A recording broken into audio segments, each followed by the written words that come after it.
Timnas Portugal selalu datang ke Piala Dunia dengan skuad yang bikin iri semua negara. Namun, mereka nggak pernah sekalipun mengangkat trofi emas dalam sejarah. Kali ini, Les Selecao bawa skuad senilai hampir 1 miliar euro ke Piala Dunia 2026. Tapi di balik deretan nama bintang itu, ada tangan-tangan kotor yang menentukan segalanya. Jorge Mendes, sang super agen sepak bola, punya kekuasaan yang lebih besar dari pelatih Roberto Martinez. Dialah yang tentukan siapa yang masuk dan siapa yang harus tersingkir dari daftar 27 pemain. Penasaran kisahnya seperti apa? Dengarin ceritaku sampai selesai. Selalu punya kutukan gagal juara. Portugal adalah salah satu negara dengan bakat sepak bola paling melimpah di dunia. Tapi kutukan gagal juara di Piala Dunia sudah menghantui mereka selama puluhan tahun. Prestasi terbaik Os Navegadores di Piala Dunia cuman peringkat ketiga pada edisi 1966. Itu sudah 60 tahun lalu dan sejak saat itu mereka nggak pernah lagi bisa menyentuh semifinal. Di Piala Dunia 2006, Portugal memang sampai semifinal tapi kalah dari Prancis. 4 tahun kemudian di Afrika Selatan, Ronaldo dan kawan-kawan tersingkir di babak 16 besar oleh Spanyol.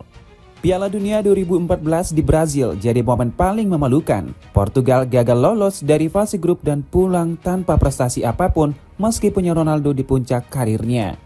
Di Rusia 2018 ceritanya nggak jauh berbeda dari yang sebelumnya. Mereka kembali tersingkir di babak 16 besar kali ini oleh Uruguay lewat gol-gol Edinson Cavani. Piala Dunia 2022 di Qatar harusnya jadi momen kebangkitan. Tapi Portugal justru dipermalukan Maroko di perempat final dan pulang lebih awal dari yang diharapkan. Maroko yang gak punya separuh bintang Portugal berhasil menahan serangan Les Selecao selama 90 menit. Kekalahan ini bikin Ronaldo menangis dan jutaan fans Portugal hatinya hancur lebur.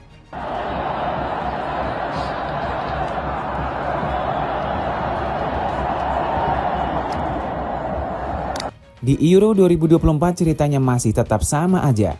Les Selecao tersingkir di perempat final oleh Prancis lewat adu penalti setelah bermain imbang tanpa gol selama 120 menit.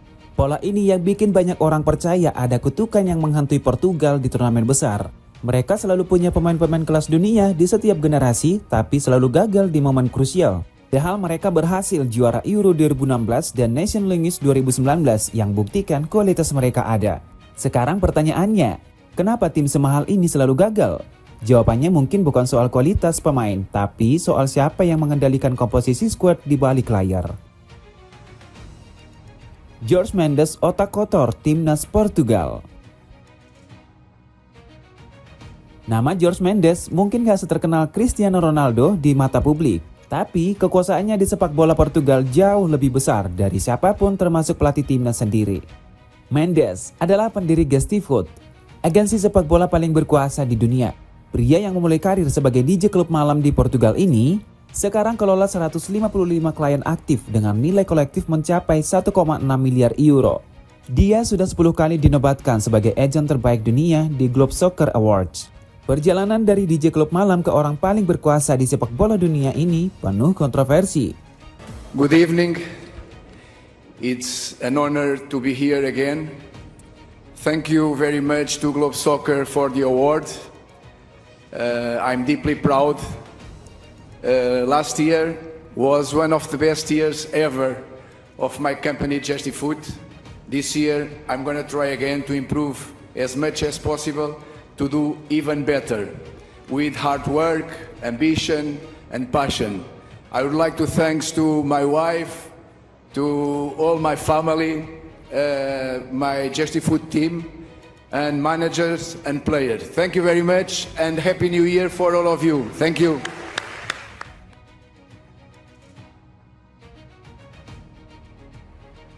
Masalahnya adalah sebagian besar pemain timnas Portugal merupakan klien Gestifoot. Cristiano Ronaldo, Bernardo Silva, Ruben Dias, Joao Cancelo, Pedro Neto, Rafael Leao, Vitinha, dan Joao Neves. Semuanya di bawah naungan Mendes. Joao Felix jadi contoh paling nyata di gurita bisnis ini. Striker Al Nassr ini dipanggil Martinez ke skuad Piala Dunia 2026 meski performanya menurun drastis sejak meninggalkan Atletico Madrid. Felix pernah dibeli Atletico seharga 126 juta euro atas promosi Mendes yang rauh komisi 12 juta euro. Setelah gagal bersinar, dia dipinjamkan ke Barcelona, lalu ke Chelsea, tapi tetap nggak menunjukkan konsistensi. Di Barcelona, Felix cuma jadi pemain rotasi dan nggak pernah benar-benar jadi starter utama. Di Chelsea, situasinya lebih buruk karena dia hampir nggak pernah bermain dan akhirnya dikembalikan. Sekarang Felix bermain di Liga Arab Saudi bersama Ronaldo di Al Nassr. Kompetisi yang levelnya jauh di bawah liga-liga Eropa, tapi dia tetap masuk skuad Piala Dunia tanpa hambatan. Alasannya sederhana, Felix adalah klien Mendes dan panggilan timnas menjaga nilai pasarnya di Transfermarkt. Kalau Felix nggak dipanggil timnas, harga jualnya bakal anjlok dan Mendes kehilangan komisi. Di sisi lain, pemain-pemain bagus yang bukan klien Mendes justru tersingkir. Pedro Gonçalves yang jadi bintang utama Sporting CP nggak masuk skuad, padahal kualitasnya nggak perlu diragukan. Ricardo Horta, kapten Sisi Braga, selalu gagal menembus skuad ternama besar meski sering dipanggil di Jeddah Internasional. Dia bukan klien Mendes dan itu sudah jadi vonis tanpa pengadilan. Samu Costa dari Mallorca yang tampil konsisten di La Liga musim ini juga kalah bersaing meski performanya layak. Pola yang sama terus berulang, pemain bagus tapi bukan klien Mendes selalu jadi korban. Sang agen bahkan pernah dituduh menerapkan third party ownership terhadap pemain lewat Gestifood.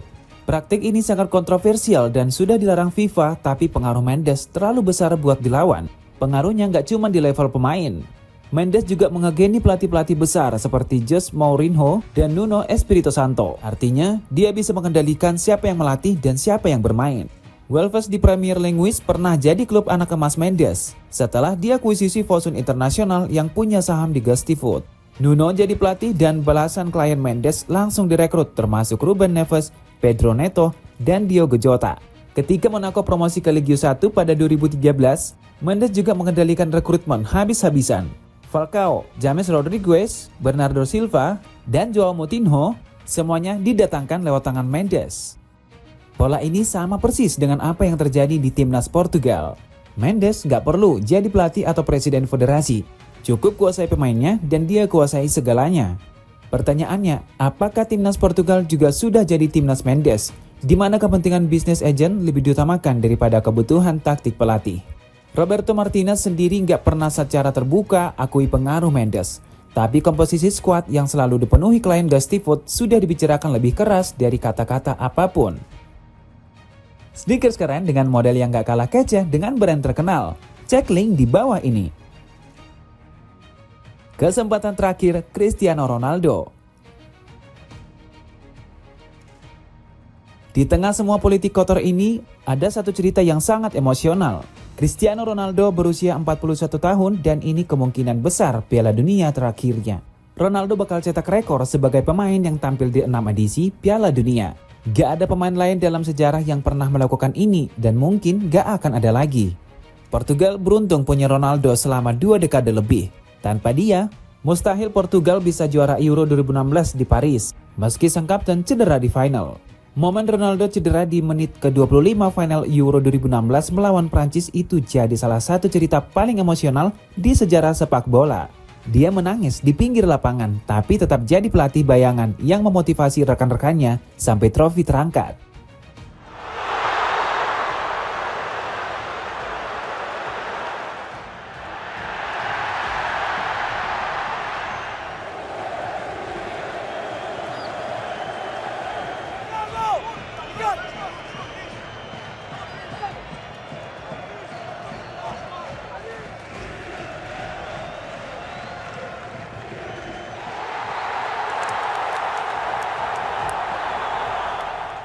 Eder yang cetak gol penentu di perpanjangan waktu langsung berlari ke Ronaldo yang ada di pinggir lapangan. Momen pelukan itu jadi simbol betapa besarnya pengaruh Ronaldo meski nggak bisa bermain. Ronaldo juga jadi arsitek kemenangan Portugal di UEFA Nations League 2019. Dia cetak hat-trick di semifinal melawan Swiss yang jadi salah satu penampilan terbaiknya buat timnas. Tapi satu gelar yang belum pernah dia sentuh adalah Piala Dunia. Trofi paling bergengsi di dunia sepak bola ini jadi obsesi terakhir sang mega bintang sebelum gantung sepatu.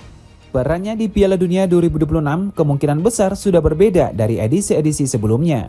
Banyak yang menyebut Ronaldo berpotensi jadi super sub yang kasih dampak besar atau mentor bagi pemain muda. Di usia 41 tahun, stamina Ronaldo memang sudah nggak seperti dulu.